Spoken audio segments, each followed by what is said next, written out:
मित्रांनो नमस्कार. क्रिक कथा डगआउटच्या आजच्या एपिसोडमध्ये मी कौस्तुभ चाटे आणि अश्विन जंगा मी दोघंही तुमचं स्वागत करतो. आज खरं सांगायचं तर आम्ही थोडंसं बोलणार आहोत. आजचा विषय बघूनच तुमच्या लक्षात आला असेल की आम्ही बोलणार आहोत ते रोहित कोहली आणि 2027च्या वर्ल्ड कपबद्दल. आपली त्या दृष्टीने तयारी कशी चालली आहे, आपण किती विचार करतो. 2023च्या वर्ल्ड कपचे आपण फायनलिस्ट होतो, दुर्दैवाने हरलो आपण. पण जी ऑस्ट्रेलियाची सिरीज झाली आपली 3 मॅचेसची आणि आत्ता दक्षिण आफ्रिकेची 3 मॅचेसची सिरीज, यातनं समोर आलेली गोष्ट म्हणजे आपले 2 हुकमाचे एक्के चांगले परफॉर्म करतायत. अगदी खरं. आणि ते म्हणजे रोहित आणि विराट कोहली. सो रोको बरोबर. हे जे दोघं जण आहेत ना, त्या दोघांनी तुफान बॅटिंगचा एक धडाका लावलाय. नक्कीच. आपण गेली अनेक वर्ष तशीच बॅटिंग करताना बघितलंय, स्पेशली वन डे मध्ये. हो. आणि आता रोहित कोहली दोघांनी T20तनं रिटायरमेंट घेतली आहे, टेस्ट क्रिकेटमधून ते बाहेर झाले. त्यामुळे वन डे हा त्यांचा जो महत्वाचा फॉर्मॅट आहे, त्यांचा लाडका फॉर्मॅट आहे, त्याच्यात त्यांनी खेळणं चालू ठेवत आहेत. तर मला असं विचारायचं की ते 2027 डोक्यात ठेवून कुठेतरी खेळत आहेत. नक्कीच असं वाटत तरी आहे की 2027 त्यांच्या डोक्यात आहे. खरं तर रोको म्हटलं की कुठेतरी तरी आपलं एक भावनिक संबंधही त्याच्याशी जोडले गेलेले आहेत. करेक्ट आहे. सो जरी ते आउट ऑफ फॉर्म होते तरी सुद्धा आपण म्हणत होतो की नाही ते असले पाहिजेत, पण आता त्या फॉर्म मध्येही आलेले आहेत. आणि सुरुवातीला वेळ गेला, पहिले 1-2 मॅचेस ऑस्ट्रेलियासमोर वेळ गेला, पण नंतर वेळ घेऊन समोरच्या टीमवरती ती वेळ त्यांनी उलटी फिरवलेली आहे. करेक्ट. म्हणजे रोहितने ऑस्ट्रेलिया विरुद्ध शेवटच्या मॅच मध्ये मारलेली सेंचुरी, बरोबर, कडक सेंचुरी, जुना विंटेज रोहित. आणि त्याच्यानंतर परत आता दक्षिण आफ्रिकेविरुद्ध विराटने केलेल्या 2 बॅक टू बॅक सेंचुरीज, रोहितने केलेल्या इनिंग्स, हे बघितल्यानंतर असं कुठेतरी वाटलं की यार येई चाहिए था.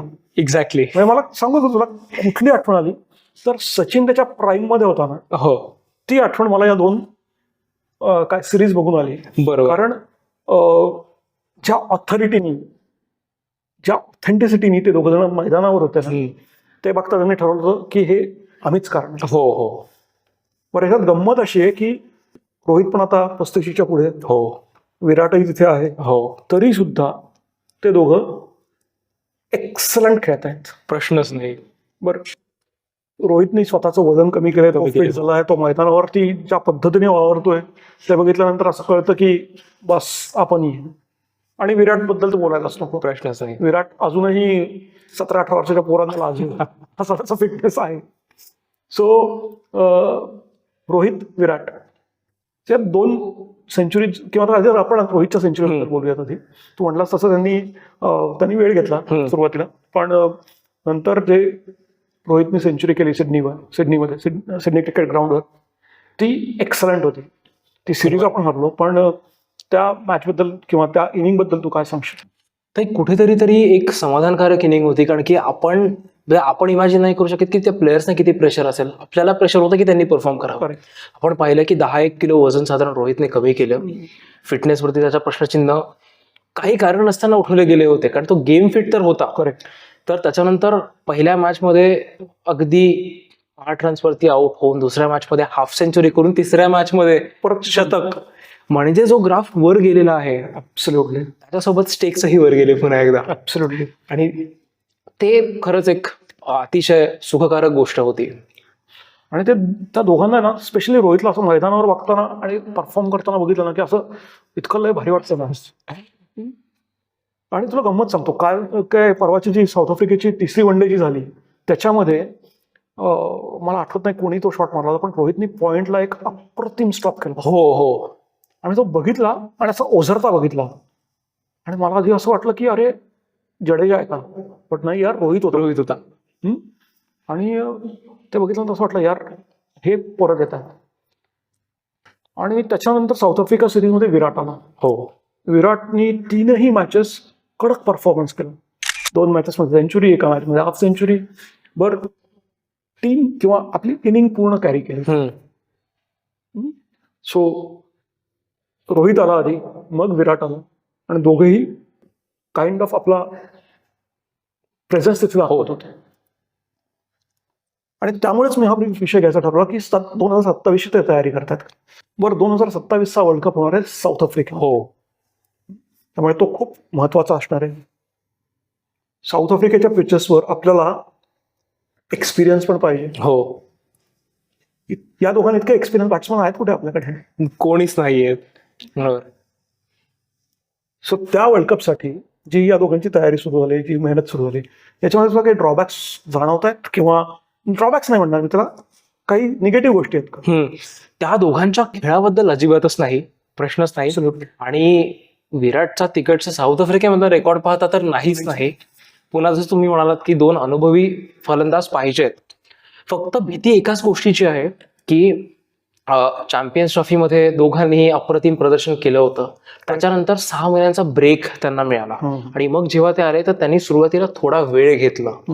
तर हा जो लॅक ऑफ गेम टाइम आहे तो जर अफेक्ट करणार असेल पुढे, कारण आताही पुढे न्यूझीलंड सिरीज झाली, त्याच्यानंतर एक 6 महिन्यांचा गॅप आहे. हो, आणि तसे गॅप्स पुढे वर्ल्ड कप पर्यंत सातत्याने असणार आहेत. नाही, आता त्याच्यात एक गोष्ट आहे की ही गॅप आहे हे मान्य आहे. म्हणजे 2026च्या पहिल्या 6 महिन्यामध्ये ही मोठी गॅप आहे. बरोबर. ज्या पिरियडमध्ये हे लोक दोघंही IPL खेळत असतील. हो बरोबर आहे. त्यामुळे त्यांना बॅटिंग प्रॅक्टिस, मॅच प्रॅक्टिस नाही का, तर नाही आहे त्यांना, ते मिळणार वेगळ्या फॉर्मॅट. हो हो हो. त्यामुळे मला त्यांच्या त्या क्षमतेबद्दल काही प्रश्नच नाही. माझा कन्सर्न एवढाच आहे की त्या सातत्याने ते मॅचेस खेळतील का? कारण ज्या पद्धतीने आता आपल्याकडे धडसोड वृत्ती चाललेली आहे, त्याच्यामध्ये या दोघांचा बळी जायला नको. हो खरंय. हे दोघं इतके मोठे खेळाडू आहेत ना की खरं म्हणजे बाकीची टीम यांच्या भोवती रिव्हॉल्व्ह झाली पाहिजे. बरोबर. पण आपल्याकडे क्रिकेटमध्ये काही घडू शकतं. हो अगदी खरं. पण पुढचं वर्ष खूप महत्वाचं असणार आहे वन डे क्रिकेटच्या. ओके. सो त्याच्यामध्ये या दोघांनी चांगली कामगिरी करणं आणि आपल्या टीमला वर्ल्ड कप पर्यंत घेऊन जाणं हे खूप महत्वाचं आहे. बरोबर आहे. सो जून महिन्यात जेव्हा वन डे क्रिकेट परत सुरू होईल, हो, त्याच्यानंतर खऱ्या अर्थाने वन डे वर्ल्ड कपची तयारी सुरू होते. सो आय एम शुअर, आणि रोहितच्या, विराटच्या फॅन्सनाही ते लक्ष ठेवून असतं या दोघांची बॅट अशीच तळपू देत, कारण साऊथ आफ्रिकेच्या विकेट्सवर हे दोघंही आपल्याला पाहिजेच पाहिजे. नक्कीच. आणि अजून एक खेळाडू की ज्यांनी या सिरीजमध्ये कमबॅक केला आणि आपलं नाणं खणखणीत वाजवलंय, ते म्हणजे आपला ऋतुराज.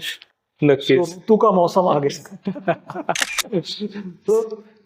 ऋतुराजची जी सेंचुरी होती ना, बरं, ऋतुराज डोमेस्टिक मध्ये एक्सलंट परफॉर्म करतो. गेली अनेक वर्ष आपण बघतो. बरोबर. IPL मध्ये त्याचा परफॉर्मन्स खूप सुंदर आहे. अनफॉर्च्युनेटली त्याला या टीम मध्ये कुठेतरी जागा मिळत नव्हती. आता त्याच्या कारणांकडे आपण जाऊया नको, पण ऋतुराज या सिरीज मध्ये आला, इंडिया A खेळून आला, मग इंडियन टीम मध्ये आला, आणि इंडियन टीम मध्ये सुद्धा पहिली मॅच फेल गेल्यानंतर सेकंड मॅच मध्ये त्यांनी केलेली सेंचुरी, तेही समोर विराट असताना विराटवर ओव्हरपॉवर करणं हे सोपं नाही. नक्कीच. पण ऋतुराजने आपलं नाणं, मी म्हटलं तसं, खणखणीत वाजवलं. आणि जसे मला विराट आणि रोहित हे 2027च्या वर्ल्ड कपच्या टीम मध्ये पाहिजे, तसंच मला ऋतुराजही त्या टीम मध्ये. नक्कीच. ऋतुराजचा डोमेस्टिक क्रिकेट मधला एक्सपिरियन्स खूप प्रचंड मोठा आहे आणि तो ऑल फॉर्मॅट प्लेअर आहे. नक्कीच. सो तोही वन डे वर्ल्ड कप असावाच. आणि ऋतुराज बद्दल एक गोष्ट म्हणजे, तुम्ही जसं म्हणालात, सरासरी आज खेळणाऱ्या सगळ्या खेळाडूंपैकी लिस्टेमधली सर्वात हायेस्ट सरासरी ऋतुराज गायकवाडची आहे. अभिमान आहे की मराठमोळा ऋतुराज पुण्याचा. अगदी खरं. तर ते आहेच. आणि पुन्हा कुठेतरी जेव्हा ऋतुराजचं ते शतक झालं ना, जवळपास Pune, MCA, Maharashtra cricket association, सगळ्याच लोकांनी एका प्रकारे तो जल्लोष केला असेल. ते जे सेलिब्रेशन होतं ते सेलिब्रेशन MCAचं होतं संपूर्ण, असं मला वाटतंय. कारण इंडिया A मध्येही रिझर्व्ह मध्ये ठेवलं होतं अगदी एका महिन्या आधीपर्यंत. इंजुरी झाली कोणाला, मग तो तिथे आला, 2 मॅचेस सातत्याने परफॉर्म केले, लगेच इंडिया कॉलअप आला.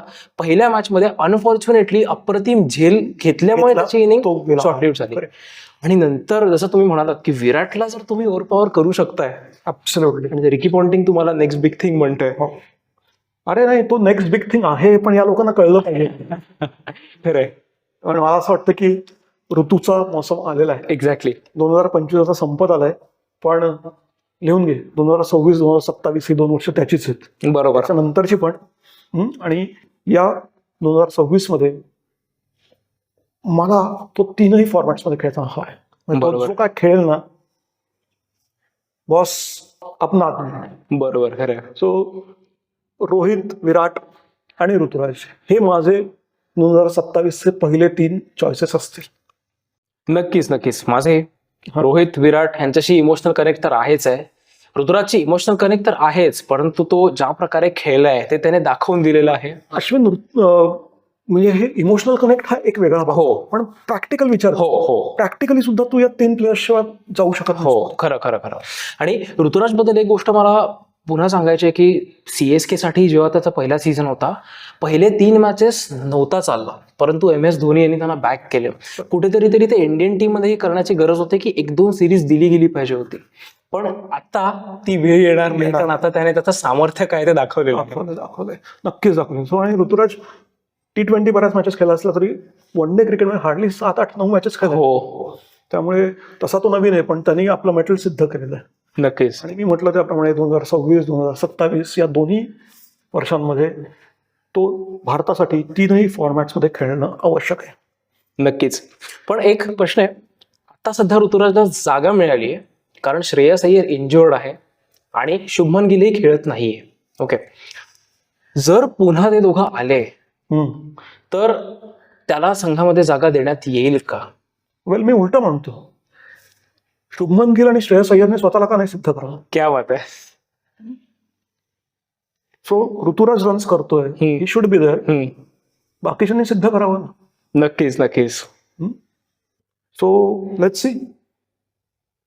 सीझन मोठा आहे. हो, सीझन आत्ता मध्यावर आहोत आपण, पण येणारा सीझन मोठा आहे. काही दिवसांनी T20 वर्ल्ड कप आहे, त्याच्यानंतर आपलं IPL आहे, त्याच्यानंतर आपलं सुरू होईल सगळं. करेक्ट. पण खरा क्रिकेट प्रेमी म्हणून माझ्या नजरा आहेत त्या वन डे वर्ल्ड कप. आणि रोहित, कोहली 2027 कडे नजर लावून नक्की आहेत. बरोबर, मला ऋतुराज पण पाहिजे. एक्झॅक्टली. थँक्स.